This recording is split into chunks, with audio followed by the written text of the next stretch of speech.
Salve, salve galera, Cristiano Gomes com você para mais um vídeo para abençoar a sua vida por meio da palavra de Deus, tá bom? Essa palavra pode mudar o seu final de semana, pode mudar a sua vida se você a colocar em prática. Hoje nós vamos falar de duas histórias bastante conhecidas, a história de Sansão, a história de Moisés, quando tira o povo de Israel do Egito.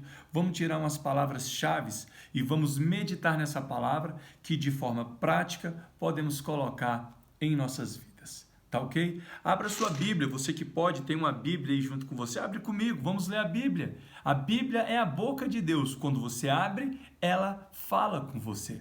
Abra sua Bíblia lá no livro de Êxodo, no capítulo 14, no verso 17, ok? Fala o seguinte, eis que eu endurecerei o coração dos egípcios para que os sigam, e eu me glorificarei em Faraó e em todo o seu exército, e seus carros e seus cavaleiros.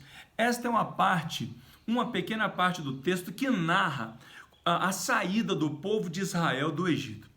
A Bíblia conta que Moisés, chamado por Deus, escolhido pelo Senhor para tirar Israel da opressão dos egípcios, e ali Deus dá uma série de direções para Moisés, e Moisés, resumindo, Moisés chega nesse momento onde Faraó os deixa ir, mas a Bíblia fala que quando o Faraó os deixa ir, pega a visão, olha só, eis que isso aqui é o Senhor falando, o próprio Deus. Eis que eu endurecerei o coração dos egípcios para que sigam vocês.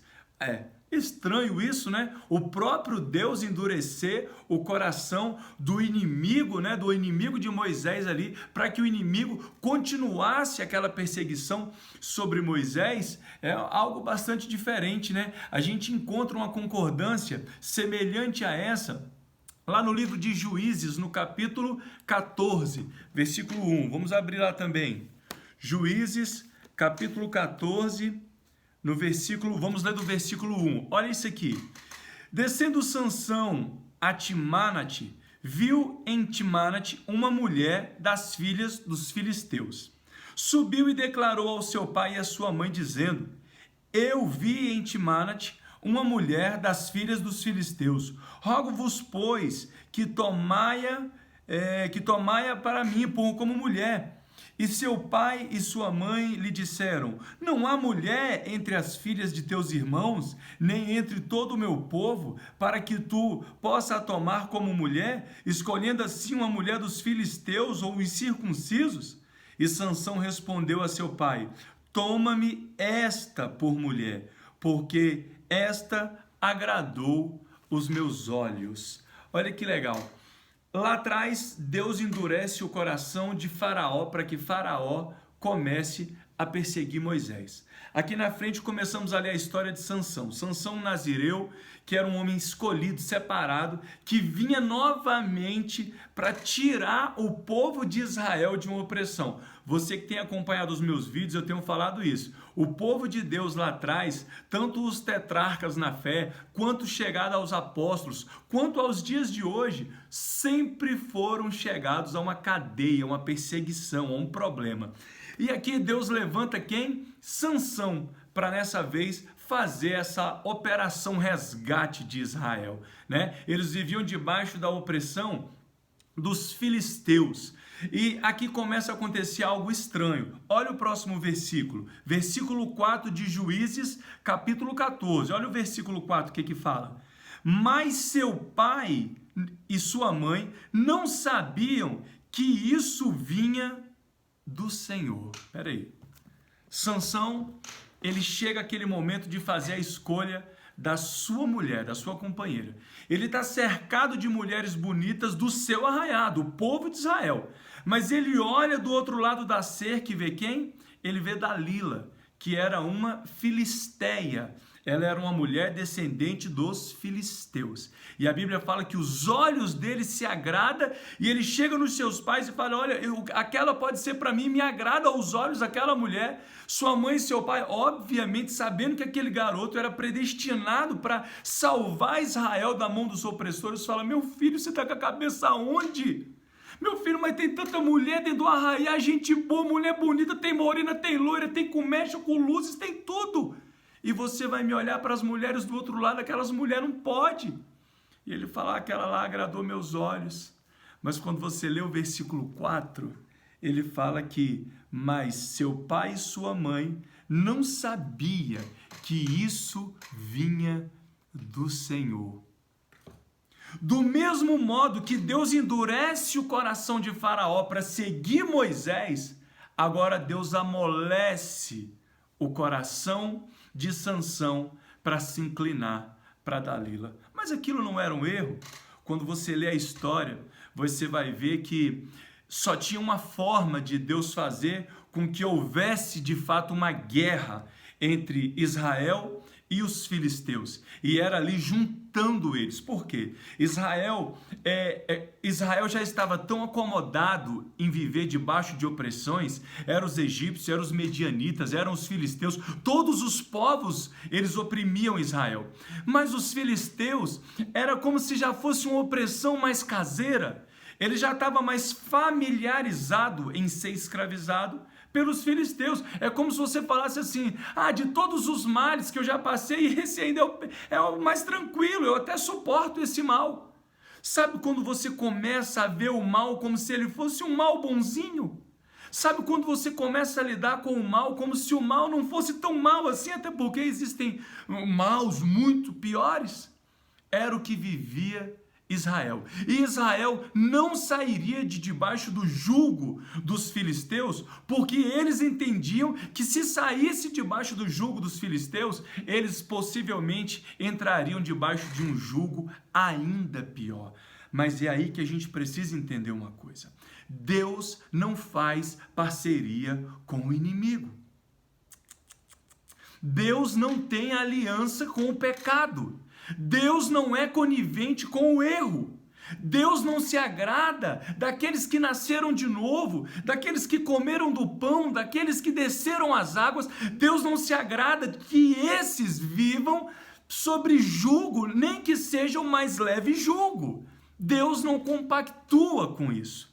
E aí Deus começa a criar circunstância que na maioria das vezes faz com que a sua luta e a minha luta, ela seja um pouco maior, mas que no final ela nos tira de debaixo daquela escravidão.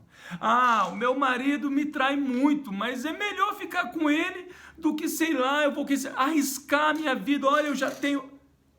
Deus não compactua com isso. Deus te fez para ser feliz. Deus te fez para ser liberta. Deus te fez para ser sarada. Eu tinha 6 tumores, já tirei 3, só estou com 3. Não vou nem mexer nesses 3 que eu sinto que eles são da minha família. Deus te quer totalmente sarada. Deus te quer totalmente liberto. Eu usava cocaína, maconha. Hoje eu só estou usando a heroína. Deus te quer totalmente liberto. Deus não compactua com aquilo que te separa do próprio Deus.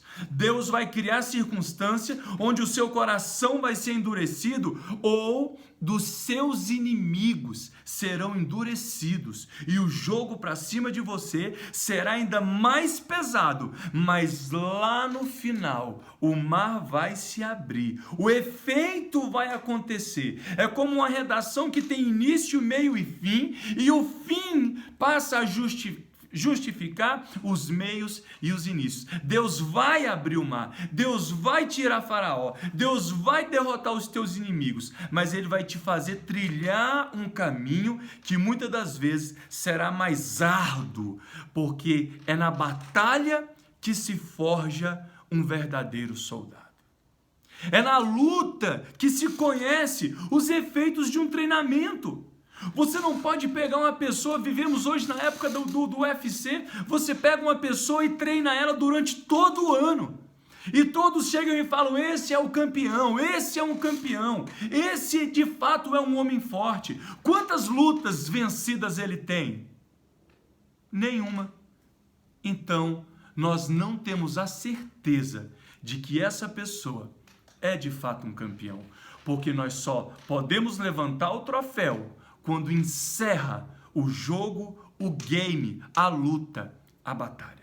E é esse trajetório que nós percorremos até o final da batalha que vai nos moldando, nos capacitando, tirando os carrapichos, tirando os pequenos pecados, tirando as coisas que, ainda que sejamos abençoados lá na frente, se não nos tivermos transformados por dentro, essa bênção em pouco tempo se torna uma maldição.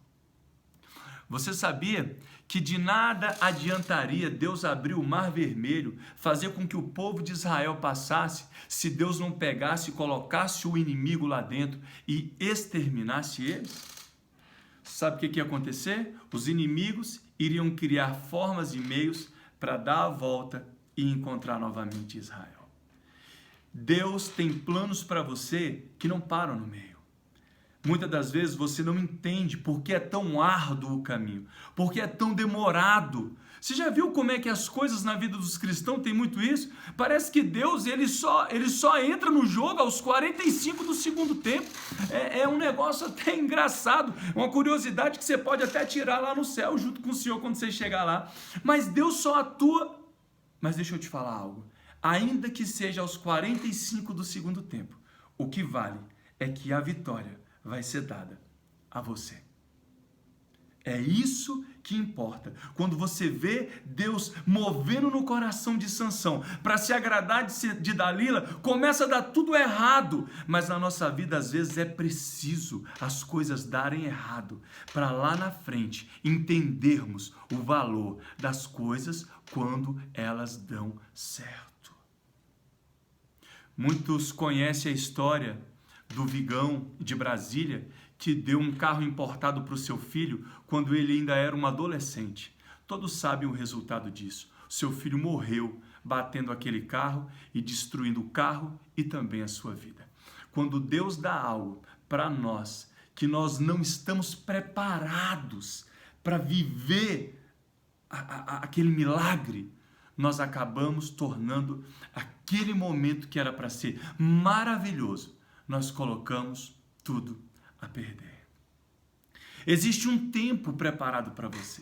Existe um tempo preparado para mim. O milagre, ele anda na linha do Kairos, do tempo de Deus, do tempo oportuno. Não adianta o milagre acontecer fora de hora ou de tempo, porque se o milagre acontece fora de hora ou de tempo, nem eu e nem você sabemos lidar, gerir, administrar esse milagre. Então Deus trabalha no caminho, molda o meu caráter, molda o seu caráter, Ele molda a nossa estrutura e lá no final, quando achamos que nada mais vai acontecer, acontece um milagre. Tudo isso faz com que a gente se transforme de dentro para fora. O caminho é que muda o nosso homem interior. São as batalhas travadas que elas começam a tirar as nossas concepções, as nossas ideologias, os nossos pensamentos, os nossos axiologismos, que nós entendemos que aquilo ali é e pronto. É lá quando Deus te permitir entrar na fornalha, passar pela luta, viver o momento tenebroso, é lá que o que está dentro começa a ser transformado, começa a ser mudado. E aí é o que nós precisamos, porque quando o que está dentro é transformado, automaticamente o que está fora é totalmente mudado. E aí chega o tempo do milagre. Abra sua Bíblia comigo no livro de Marcos, no capítulo 11, versículo 12. Para encerrar, vamos ler mais duas passagens da Bíblia, que hoje eu quero ler a Bíblia. Vamos ler a Bíblia. Marcos 11, 12. Olha o que diz lá, Marcos capítulo 11, versículo 12. E no dia seguinte, quando saíram de Betânia, ele teve fome. Aqui se tratava de Jesus. Vendo de longe uma figueira que tinha folhas, ele foi verificar se nela tinha alguma coisa, algum fruto.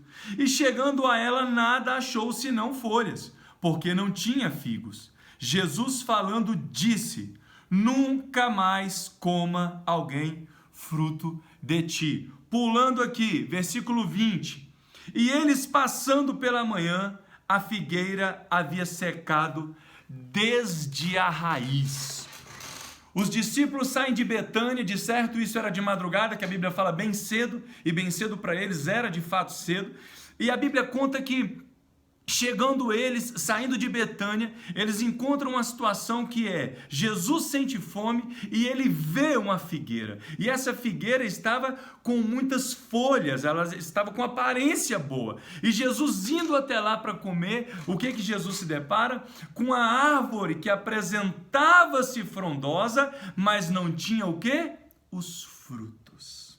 A Bíblia diz no versículo 20, que nesse mesmo versículo, Jesus ele diz que ninguém mais coma fruto de ti. Jesus amaldiçoa aquela figueira por ter a aparência de que tem, mas não tem nada. E no versículo 20, quando eles voltam, os discípulos olham ao longe e aquela árvore estava seca desde a raiz. Por que será que a Bíblia deu ênfase em colocar que a árvore estava seca desde a raiz?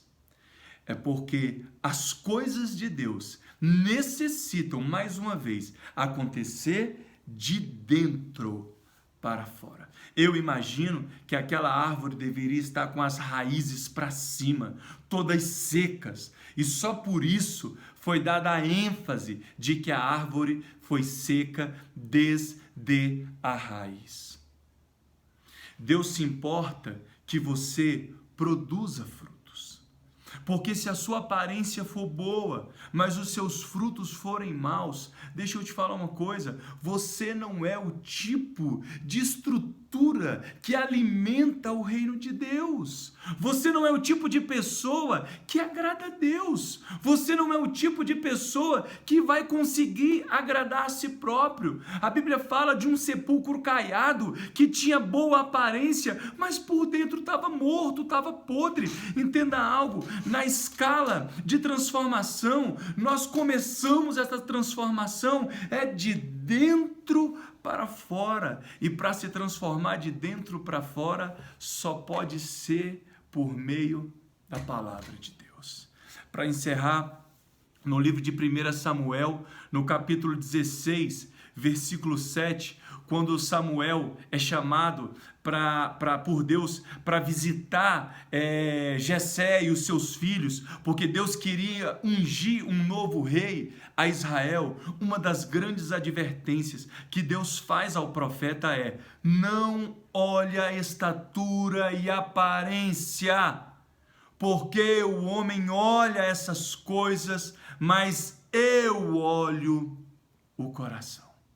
Deus olha o que está dentro, porque Deus sabe que o que está dentro transforma o que está fora, e não o que está fora transforma o que está dentro.